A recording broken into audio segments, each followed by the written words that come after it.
What is up, everybody? VitalSyntax here, playing some more Battlefield 3 beta, and this is a Magic Caspian border conquest, and I'm using the AN91 once again as an engineer. And you notice in the background there's probably some dubstep. I was listening to turntable.fm while I was playing, and I love to do this while I'm playing, just listen to some cool music, techno or dubstep or things like that. But turntable.fm, if you've never heard of that website, you need to go check it out right now, because it is a phenomenal website. It's basically a virtual DJ rave party, depending on what radio you listen to. Imagine a virtual room with 4 or 5 DJs, and they are allowed to upload their own music, their own mixes and things they've made, or select from the Turntable FM library, and they can play music for all the people in there that are watching. It's completely free. They even have like an iPhone app, probably an Android app, and you can go to the website and listen to it on your computer. It's a great way to meet cool people and listen to some awesome music, and maybe listen or hear some songs and artists that you've never heard before. But anyway, a couple Battlefield related topics I want to talk about. The first one is the way the vehicles were different in Battlefield 3 than they were in Bad Company 2. And one of the biggest differences is the addition of a boost or a sprint type of mechanic for most of the vehicles. So for example, if you're in a tank, you can hold down shift on the PC. I'm guessing you probably hold down the right joystick on consoles. But on the PC, you hold down shift just like you're running, and it will give you a little bit of a boost. You'll be able to go a little bit faster. It's great for going up hills, especially if you're trying to go up the hill towards B, where I'm at right here, hilltop. It's really, really steep, and it's almost impossible to get up. It's at least really, really slow. But if you hold down shift, you'll be able to go much, much faster. And you can also do it with things like the jets, the afterburners. I think you can do it with the Jeeps. Not sure about the helicopters. So some of the vehicles don't have that extra speed, but some of them do. Next thing I wanted to talk about was the Xbox 360 HD textures. So I know there's a lot of Xbox players out there. Hopefully some of my viewers are Xbox players. And it's rumored that on the Xbox version, just because of the limits of the CD/DVD versus the Blu-ray of the PlayStation, I heard it was going to be 3 discs. I could be wrong. It was either I think it was 3, but anyway, that's not what I'm talking about. I've heard rumors that you're going to have to install, not have to, it's an optional install for Xbox players onto the hard drive to install HD textures, just because they couldn't fit all the textures onto one disc. So I think that'll be a nice option, just because the limits of the size of the DVDs. At least they're giving you the option to install that onto your hard drive, which I would think make it run at least a little bit faster versus running it off the disc. Another thing that I noticed in some of the screenshots of lately, especially at the LAN, the GeForce LAN party they're doing on the U.S. Hornet aircraft carrier. And once again, it's not a battleship; it's an aircraft carrier. It's quite a difference. But regardless, one of the things I noticed in screenshots and gameplay from that is there's a new customized appearance tab on the deploy screen. So you can see I'm on the deploy screen right here.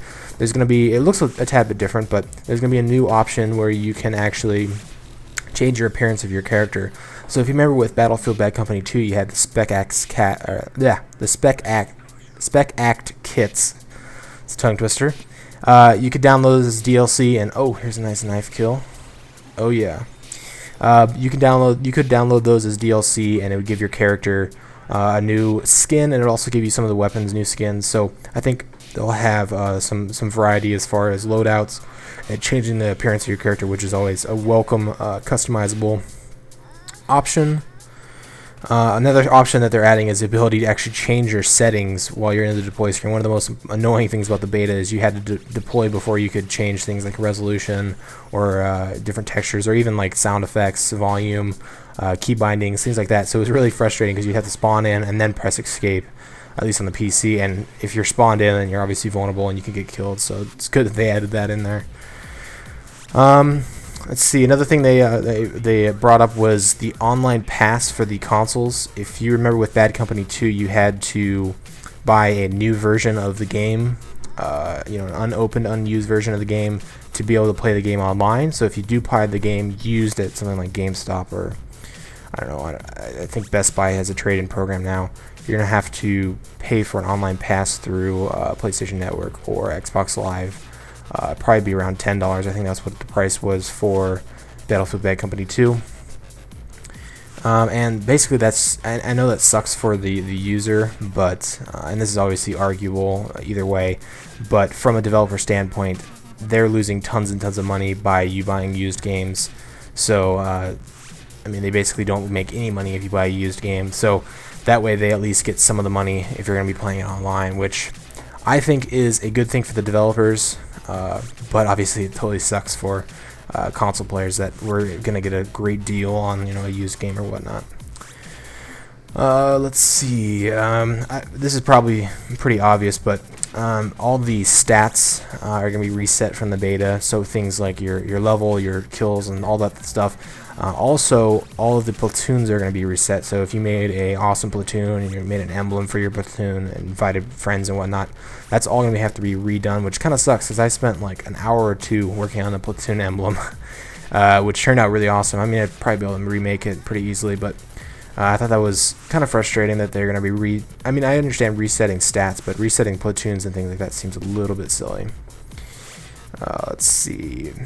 Oh, I need to say thank you because I just reached, or I guess I recently reached 4,000 subscribers about a couple days ago, which is awesome. I've been growing pretty steadily, so thanks for all the new subscribers, and thanks for all the older subscribers that have been sticking around. You guys are awesome, and you guys basically make this channel happen. So let's see. Oh, this is another important thing. This is regarding PC players. So with Origin, you obviously have a username set up, and that username is going to translate over to Battlefield. So maybe you used a username for Battlelog, or not for Battlelog, for Origin that you don't want to use with Battlefield, and there was really no way to change that.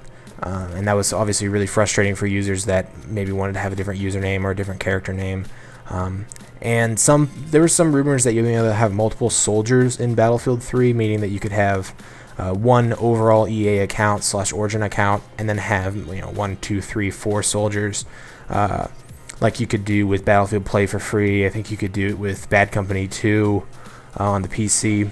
But that's not going to be a feature in Battlefield 3, which I don't personally mind, but I know there are some people out there that kind of disappoints. But the way you can change your Origin ID and ultimately change your Battlefield ID, I'll put a link in the description. There's a program that somebody wrote, so you can go download that and change your ID. Alright, so that's the end of the video, and with a score of 16-7. Thanks for watching. If you guys enjoyed the video, remember to leave a rating. Peace.